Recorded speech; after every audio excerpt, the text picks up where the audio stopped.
박정호 베트남 얘기 7번째는 고구려 호동왕자와 낙랑공주, 베트남 쫑뜨이 왕자와 미쩌우 공주, 그 공통점과 의미는 무엇인가입니다.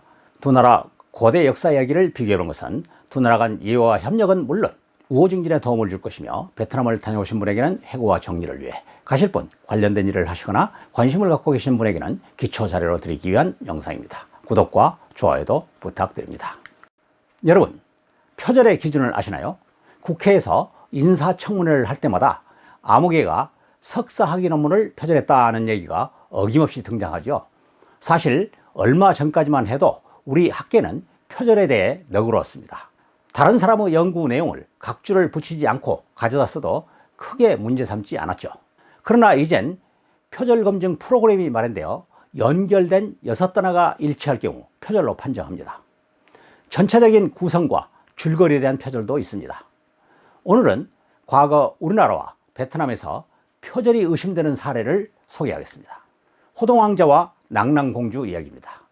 호동왕자는 고구려 대무신왕 두 번째 부인이 낳은 아들로 이름 그대로 대단한 호남이었습니다. 그가 옥저로 사냥을 나갔다가 낙랑태수 최리의 딸과 사랑하는 사이가 되었습니다. 당시 고구려는 낙랑을 정별을 하기 위해 고심하고 있었는데, 낙랑에는 적의 침입을 저절로 알려주는 자명북이 있어서 고구려 공격은 매번 실패했습니다. 대무신 왕은 호동왕자에게 자명북을 찢어야 두 사람이 결혼할 수 있다고 했죠. 호동은 낙랑공주를 꿰어 자명북을 찢게 했고, 그 틈을 따 고구려는 낙랑을 정벌했습니다. 분기한 낙랑태수는 칼로 딸의 목을 치고 죽습니다. 호동왕자도 왕의 첫 번째 부인에게 모함을 받아 죽습니다. 고구려가 건국한 지 69년이 지난 AD 32년의 일입니다.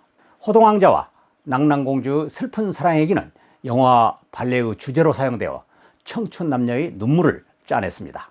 그런데 저는 베트남에 가서 이름만 바뀐 호동왕자와 낙랑공주 얘기를 확인했습니다. 앞서 소개드린 남비에서 찌우다, 한자음으로 하면 남어르 조타입니다. 그가 베트남의 어우락국을 정벌하려고 합니다. 그런데 어우락에는 적이 침입하면 자동으로 발사되는 쇠뇌가 있어 매번 실패합니다.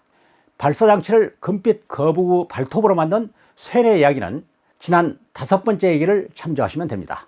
벽에 부딪힌 찌우다는 아들 쫑뜨이 왕자와 어우락국 미쩌우 공주의 정락 결혼을 추진합니다. 결혼한 신랑은 한동안 신부집에서 사는 풍습이 있었는데, 찌우다는 왕자에게 그때를 이용해 쇠뇌의 비밀을 알아오도록 지시합니다.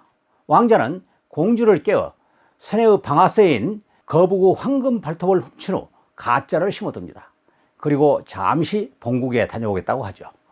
공주를 사랑했던 왕자는 공주를 구출하기에 만약 전쟁이 나면 어떻게 만날 수 있느냐고 묻죠. 공주는 그녀가 이동할 때 자신의 거위털 코트에서 털을 뽑아 흔적을 남기겠다고 하죠. 이어 남비에서 공격이 시작되고 쇠뇌를 믿고 있던 어우락은 성을 빼앗기고 말았습니다. 어우락 왕은 공주를 자신의 말에 태우고 성을 탈출해 쇠뇌 발사장치를 준 금빛 거북을 찾아가 도움을 청합니다. 금빛 거북은 왕에게 적이 바로 내 뒤에 있다 라고 말해줍니다. 분기한 왕은 칼을 뽑아 공주 목을 친 후 자신도 호수에 몸을 던져 자결합니다. 점령군과 함께 공주 처소에 도착한 쫑뜨이 왕자는 공주가 표시해둔 거위털을 따라 호수에 도착해 비극적인 장면을 목격합니다. 낙심한 왕자는 자신도 호수에 몸을 던져 왕과 공주의 뒤를 따른다는 슬픈 이야기입니다. 호동 왕자와 거의 같은 내용이죠. 그렇다면 어느 나라에서 표절했을까요? 시대적으로 한반도 호동 왕자 얘기가 200여 년 후 사건입니다. 그럼 호동 왕자 얘기가 표절일까요? 그렇지는 않습니다. 두 이야기는 설화로 전해오다가 먼 훗날 정리한 것입니다. 따라서 어느 얘기가 먼저인지 확인할 수 없습니다. 표절보다도 중요한 문제가 있습니다. 두 나라의 진영학적, 역사적 배경이 유사했기 때문에 그런 얘기가 탄생했다는 것입니다. 두 나라의 공통점인 중국계의 낙랑국과 남비에시 없었다면 그런 유사한 얘기가 존재할 이유가 없겠죠. 따라서 두 나라는 역사적 경험을 공유하고 그 교훈을 잘 활용해낸다는 것입니다. 두 나라가 서로의 경험을 공유하면서 협력할 경우 국제관계에서 특히 대중국 관계에서 보다 큰 시너지 효과를 발휘할 수 있을 것입니다.